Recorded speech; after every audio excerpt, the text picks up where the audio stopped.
Hola, ¿cómo les va? Mi nombre es Pablo Eras, soy profesor de los talleres de dibujo, pintura e ilustración y les doy la bienvenida al Punto Cultural Virtual de la Dirección de Ciudadanía Cultural. Aquí vamos a estar subiendo una vez cada 15 días un nuevo video, para lo cual te invito, y los invito y las invito a que se suscriban y den like. De esta manera van a enterarse cada vez que subamos una nueva consigna, una nueva clase, ¿sí?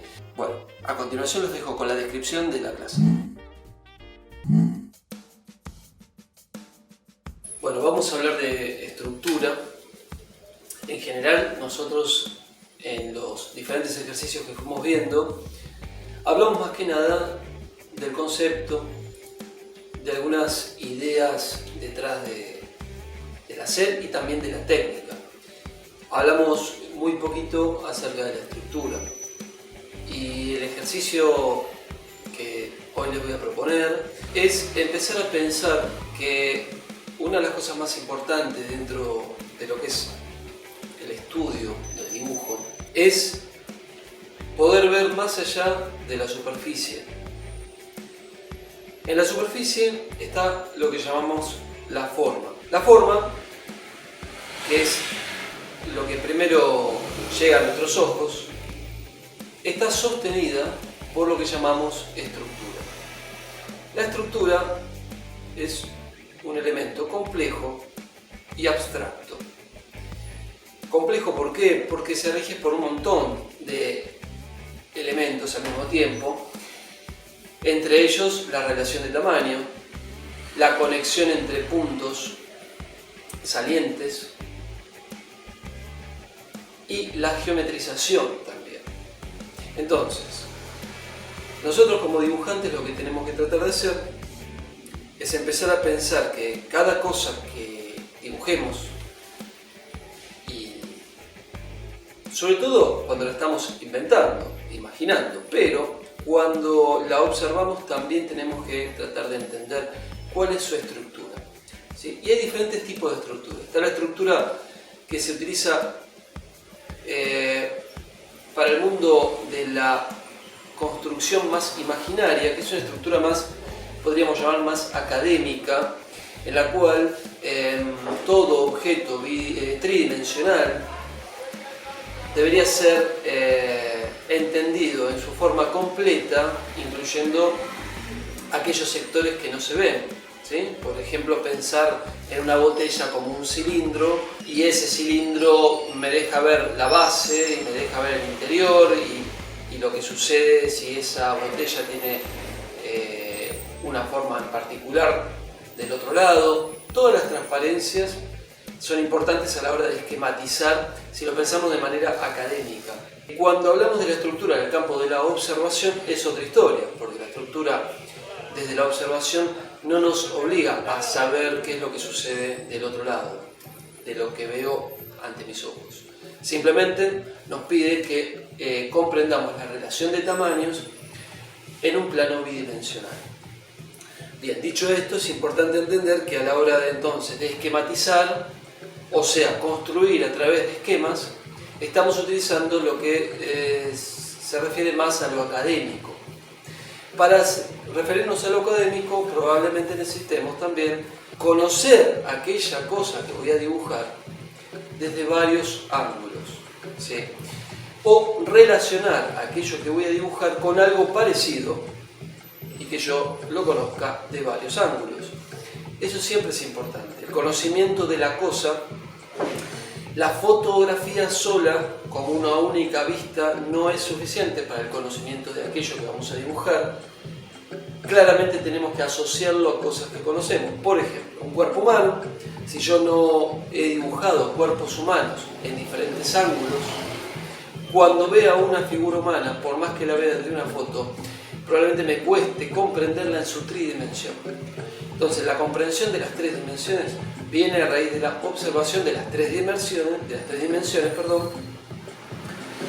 Y cuando hablamos de observación hablamos de dibujo, o sea, dibujemos cosas reales, tridimensionales, desde muchos lugares diferentes, muchos ángulos diferentes, para poder comprenderlas. Un cuerpo humano, una planta, animales, paisajes, estructuras, arquitecturas, automóviles, lo que sea que yo incluso esté buscando conocer. La mejor manera de conocer algo es dibujarlo observándolo. Volviendo un poco a la cuestión de la estructura, si yo a la hora de poder imaginar una situación o un personaje, y acá ya nos metemos más en el campo ilustrativo, ¿sí? No utilizo esquemas, probablemente tenga que ir hacia el recurso de la memoria visual. Tengo que tener muy aceitada la memoria visual. Eso se practica.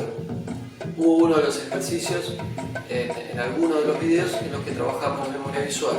La cuestión importante es que si yo no voy a utilizar la memoria visual como eje de la construcción de mi dibujo, voy a usar entonces los esquemas. Los esquemas me permiten comprender el espacio tridimensional, me permiten también hacerme una idea mayor de cómo esa figura se puede mover en ese espacio, ¿sí? Lo que ponga encima de ese esquema está atado exclusivamente a mi conocimiento de eso, ¿sí? Si yo tengo conocimiento previo de una figura humana, o sea, de una anatomía, por ejemplo, es probable que pueda construir esa figura. Si mi conocimiento sobre la anatomía es muy pobre, probablemente el personaje que yo construya, por más que esté bien esquematizado, superficialmente su forma no va a estar relacionada a lo realista, estará relacionada a una cosa un poquito más lúdica, hasta puede ser más infantil, hasta puede ser más grotesca, más exagerada, no importa. Los esquemas no nos obligan necesariamente a trabajar en un planteo realista, ¿sí?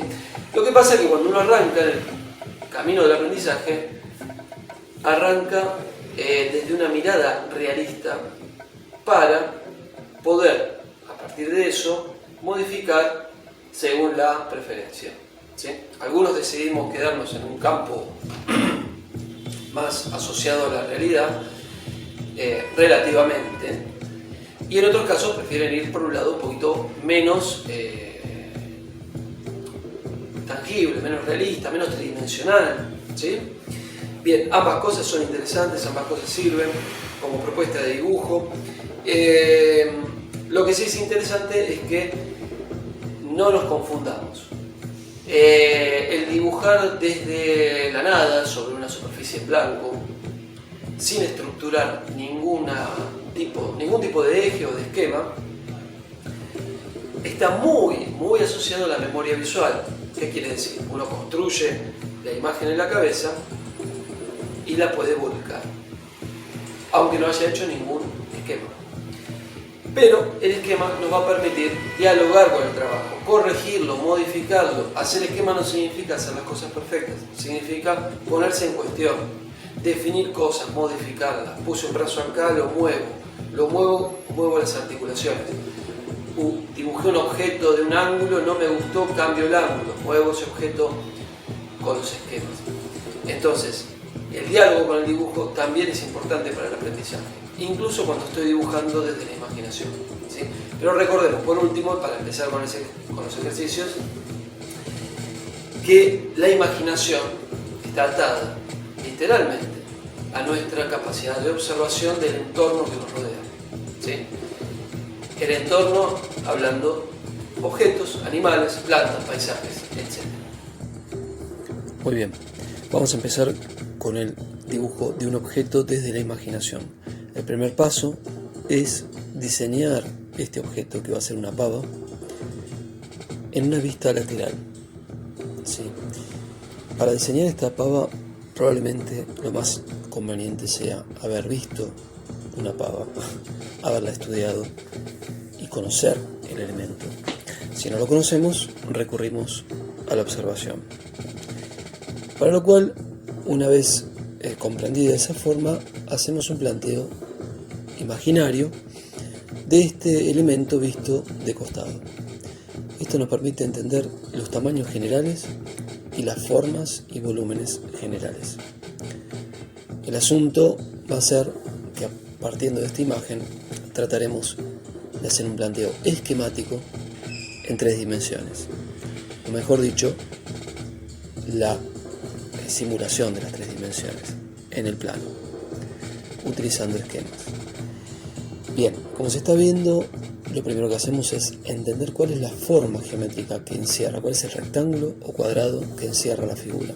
Nos damos cuenta que en un inicio hay un rectángulo más alargado, pero que los bloques más importantes o de mayor volumen están encerrados en una forma más pequeña, ¿sí? Como es el bloque central.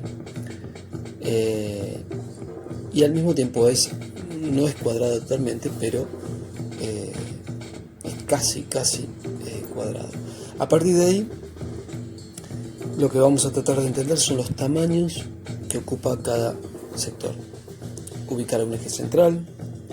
La parte inferior vemos que tiene un tamaño mayor a lo que es la zona del mango, ¿sí? Dividimos la figura y ahora tratamos de plantear una caja en un espacio ya tridimensional. Esta caja va a respetar el bloque más importante de la figura, de mayor volumen, que es la zona inferior. Tratando de entender que es un cuadrado en su base, inevitablemente, por más que en sus lados sea más rectangular, ya que no llega a ser totalmente cuadrado. Muy bien, trazamos un eje central, podemos encontrar los centros de cada plano para entender la inclinación en la que vamos a trabajar, y también trazamos la forma, mejor dicho, el tamaño que va a tener la boca de la pava, que va a ser más chico que la base. La base es la que me marca el tamaño máximo, que ya está en esta caja dibujado. Luego trazamos ejes que nos dividen de alguna manera la parte más ancha de la figura antes de llegar a la boca.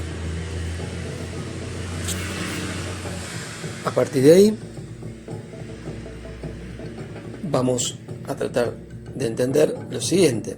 Si yo quiero dibujar una forma circular en un plano rectangular, cuadrado más bien, trazo algunos ejes diagonales como estos que me van a ayudar a centrar la forma circular. Cruzo los ejes por el centro, corto las puntas con diagonales y después conecto con una sucesión de líneas diagonales muy breves estos puntos para generar la sensación de círculo, de un círculo que en realidad no está frontal a mí, sino que está apoyado en un plano inclinado. A partir de ahí, entendiendo ese mecanismo, dibujo el círculo que responde a la base de este elemento de la pava. Recuerden que estamos en un tratamiento esquemático, es una construcción desde la imaginación a través de esquemas más bien académicos, con concepto académico.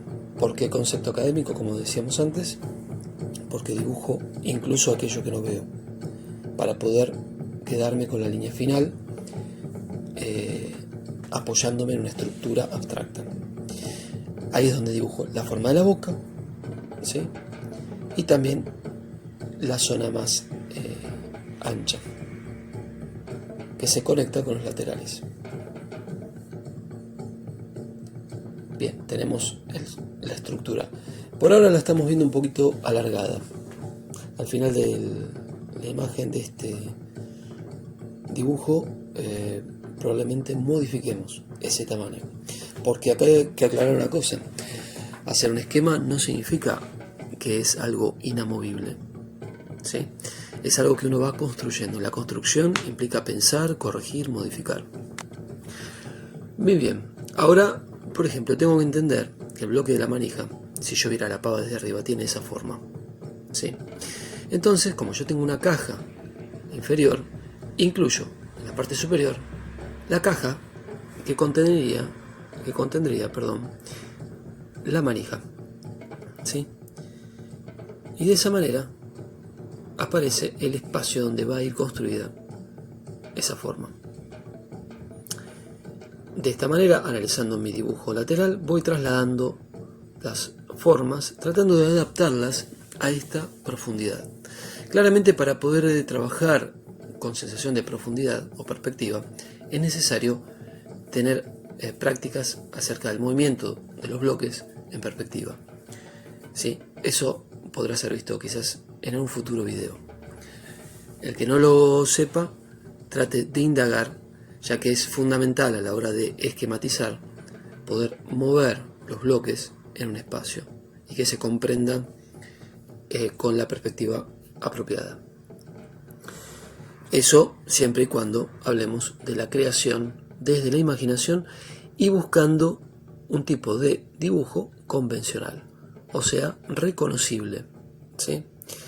Reconocible y relacionado con, entre comillas, lo real. Para otro tipo de dibujos los esquemas son diferentes y no tienen por qué ser tan respetuosos de la perspectiva ni de otras estructuras. Muy bien, ahí estoy analizando qué pasa con los tamaños y decido, por ejemplo, achicar la superficie de la pava, ya que en la original se veía que no era tan alargada, ¿sí? Probablemente entonces la caja inicial que yo decidí utilizar para construir este elemento no era lo más conveniente. A partir de tener todo el esquema hecho y todo el dibujo cercano a lo final, puedo ir arriba de mi línea esquemática con la línea final, que es la línea que va a quedar de mi propio dibujo. Aclaro una cosa, para el video yo decidí trabajar con diferentes colores para mostrar los esquemas y arriba con negro para la línea final. En general no es necesario hacer esto, lo que se hace simplemente es que con el mismo lápiz el esquema y las estructuras se hacen de manera muy suave, que solamente las perciba el ojo del dibujante. Arriba de ese esquema, muy suave, se dibuja con más presión, cuando uno ya tiene en claro varios elementos. Por ejemplo, tamaños, relación de tamaños, formas geométricas, ubicación en el espacio, etc.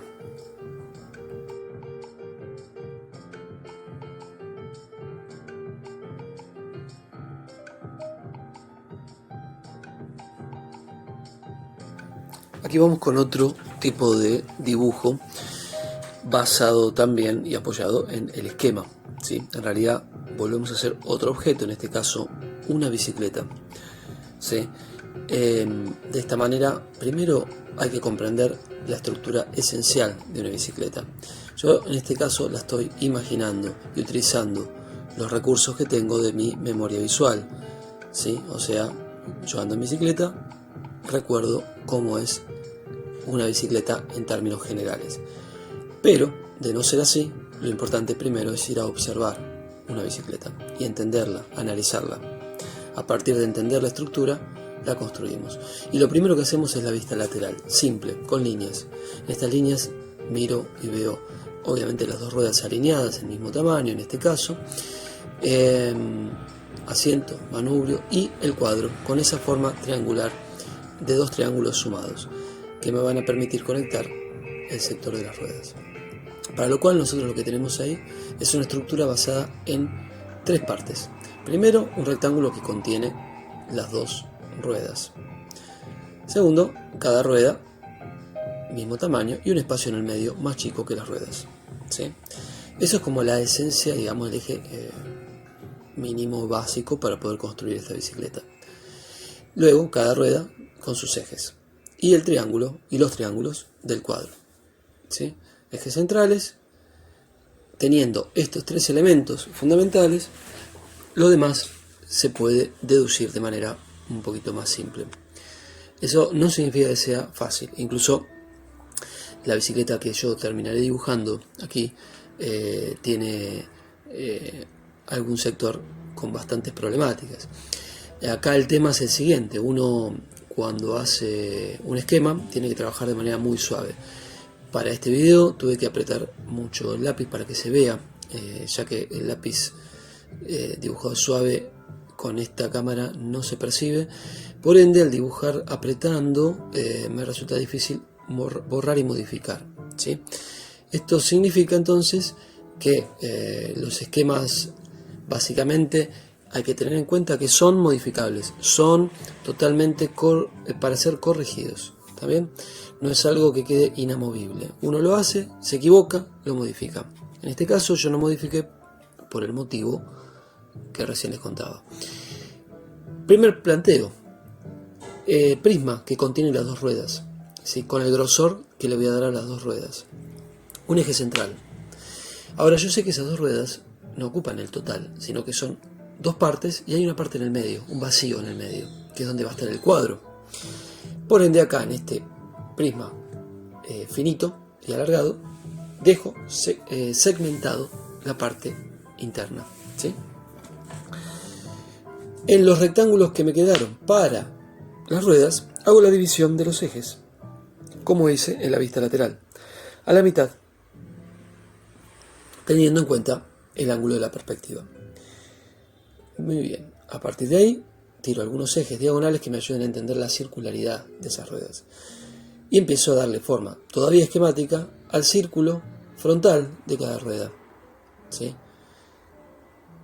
Apoyándome en las diagonales y en los ejes.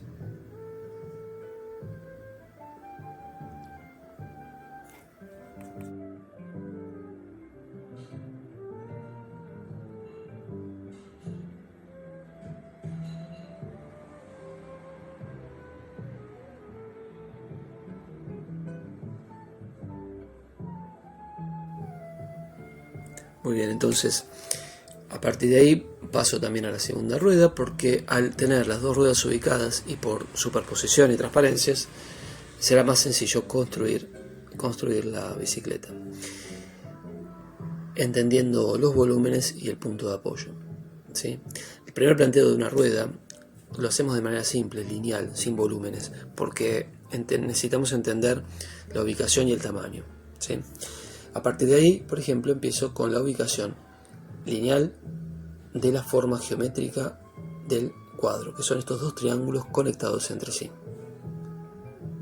Eso me ayuda también a entender la ubicación, ¿sí? Es como si hubiera volteado la bicicleta para verla en 3/4.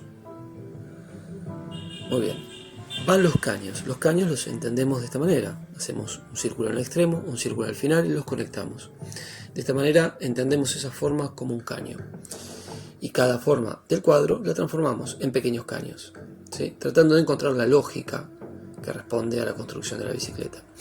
Posiblemente dentro de la búsqueda de esa lógica haya sectores inventados, ya que no estoy observando la bicicleta, la estoy inventando en función de mis recuerdos y en función de lo que supongo que debería ser y también de la lógica. Hay sectores que son así exactamente y hay otros que posiblemente esté improvisando para que esa estructura se entienda como bicicleta. Lo interesante de esto es que el esquema no me obliga a ser realista, lo que sí me obliga es a que las cosas tengan cierta coherencia, porque los espacios, los tamaños, los vacíos están presentes. Por ejemplo, se empieza a notar que hice demasiado pegada la rueda a la estructura de arriba, y eso no puede ser así. Al llegar al final de la construcción haré una modificación que debido al empaste del lápiz ya resulta difícil de visualizar, pero es parte del asunto: ver, hacer, equivocarse y corregir. Ahí meto entonces el asiento y ahora construimos el manubrio.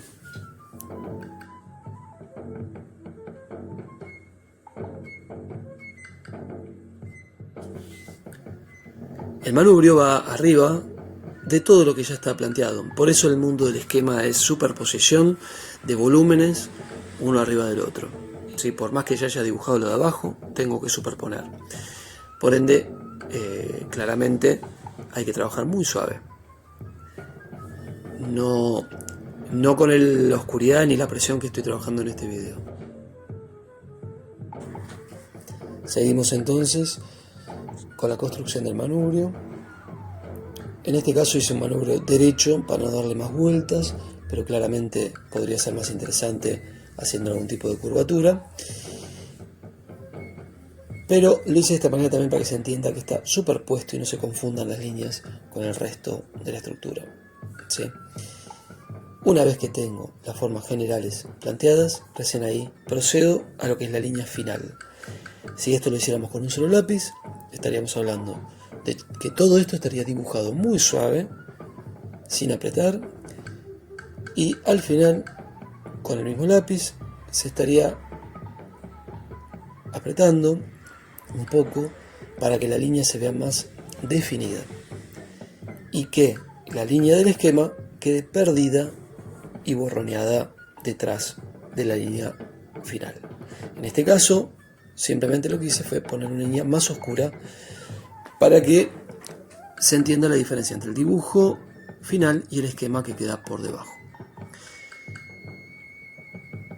De esa manera voy completando las diferentes partes de la rueda.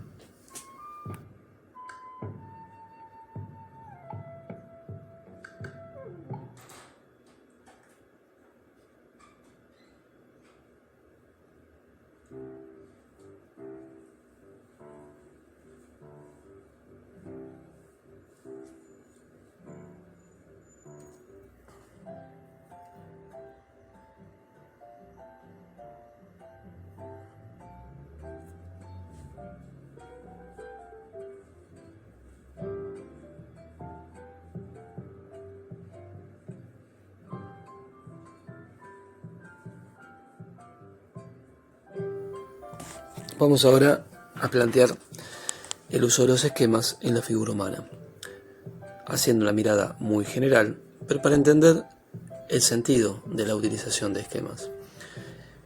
En una primera mirada, yo suelo trabajar con un sistema de cajas que representan un espacio tridimensional con esferas y con cilindros.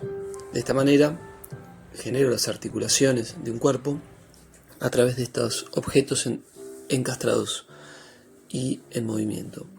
Para que entendamos una cosa importante, las cajas o la forma esquemática que utilicemos representa un esqueleto. A veces el esqueleto solo y a veces una combinación entre esqueleto y cuerpo ya con masa muscular. También a veces los esquemas representan la totalidad de la figura, incluyendo vestuario. Y en otros casos, solamente la parte anatómica. Para que entendamos lo siguiente, hay esas tres partes que marqué, que son cabeza y cuello, costillas, y después un tercer espacio que incluye la cadera y el espacio desde donde terminan las costillas. Son espacios que vamos a tratar de respetar. Como vimos ahí, en la zona del centro hay un esquema hecho con círculos y óvalos. Mucha gente decide trabajar, muchos dibujantes, de esa manera, ¿sí? En mi caso, voy más con formas más esquemáticas, que me ayudan a comprender mejor también la iluminación. Las esferas para encontrar las articulaciones, los cilindros para las extremidades y las cajas para los bloques centrales, también para la cabeza. Acá estoy mostrando una cuestión importante, trabajar desde la transparencia. Con el esquema podemos ver lo que pasa atrás y quizás es necesario ver cómo continúa el brazo atrás del cuerpo para ver por dónde sale la mano del lado visible, como pasa ahí.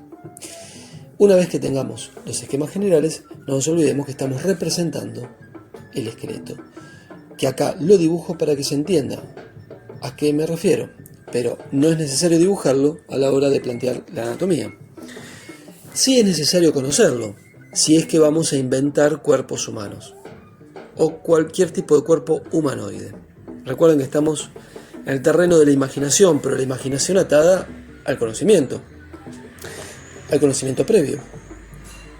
Así que entendamos que estas cajas sustituyen un esqueleto, y lo sustituyen de una manera más sintética, y eso permite mayor velocidad en el dibujo y al mismo tiempo mayor comprensión del espacio tridimensional. A partir de tener eso, entiendo también el plano frontal, el plano lateral, porque lo veo como cajas. Ya teniendo esta construcción esquemática, puedo empezar a dibujar mi personaje arriba de ese esquema.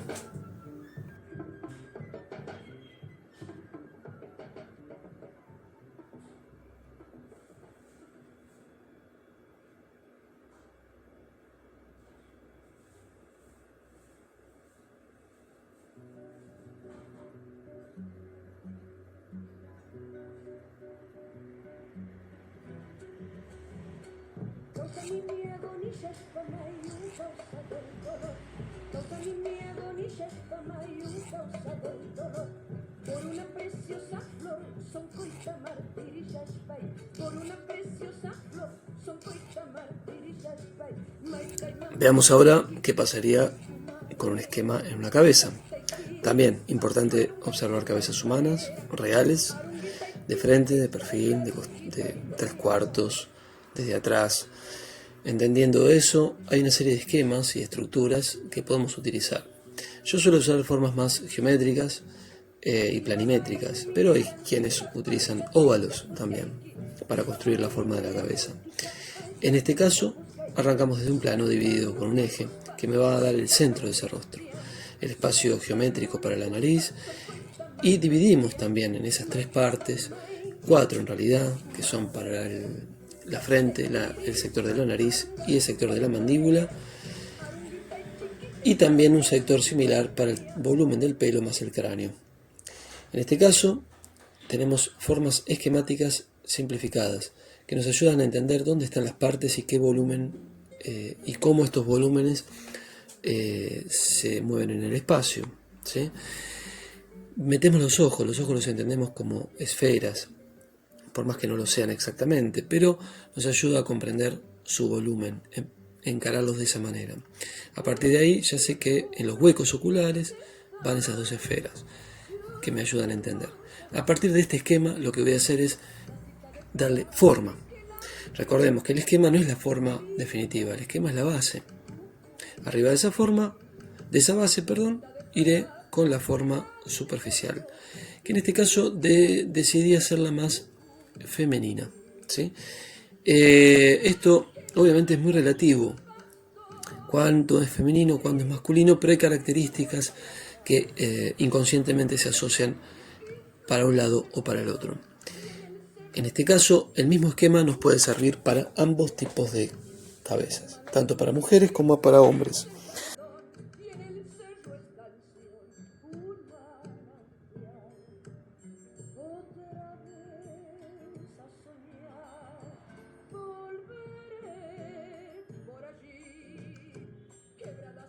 Es importante tratar de observar en la vida cotidiana, sea desde foto o mejor aún en vivo y en directo, rostros humanos, dibujarlos, hombres, mujeres, niños, ancianos, y tratar de ir acumulando conocimiento acerca de las diferentes características de los rostros, incluso relacionado a los diferentes orígenes.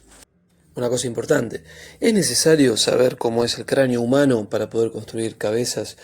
Bueno, desde el punto de vista de la imaginación y de la creatividad a la hora de armar un rostro, sería conveniente conocer cómo es el cráneo. Conveniente significa que claramente si voy a hacer un trabajo de tipo más realista, va a ser importante que conozca la forma del cráneo humano, dibujado desde varios ángulos, ¿sí? Como ahí estoy mostrando. Pero si lo que voy a hacer no es tan realista, quizás aún así algo me sirva conocerlo, porque en la medida que uno lo conozca, lo dibuje y lo estudie, lo puede modificar. Estos ejes se trazan entendiendo los volúmenes del propio hueso también. Bueno, hemos llegado al final del año. En el punto cultural virtual de la Municipalidad de Avellaneda, así que me quería despedir, desearles felices fiestas y también recordarles que estos videos van a estar en YouTube para que puedan ser consultados y vistos para poder practicar los ejercicios que fuimos haciendo durante el verano también. Y bueno, también esperar que próximamente podamos vernos de manera presencial en los talleres de los puntos culturales y también las actividades al aire libre. Así que les mando un abrazo grande y espero que hayamos sido una buena compañía durante el aislamiento.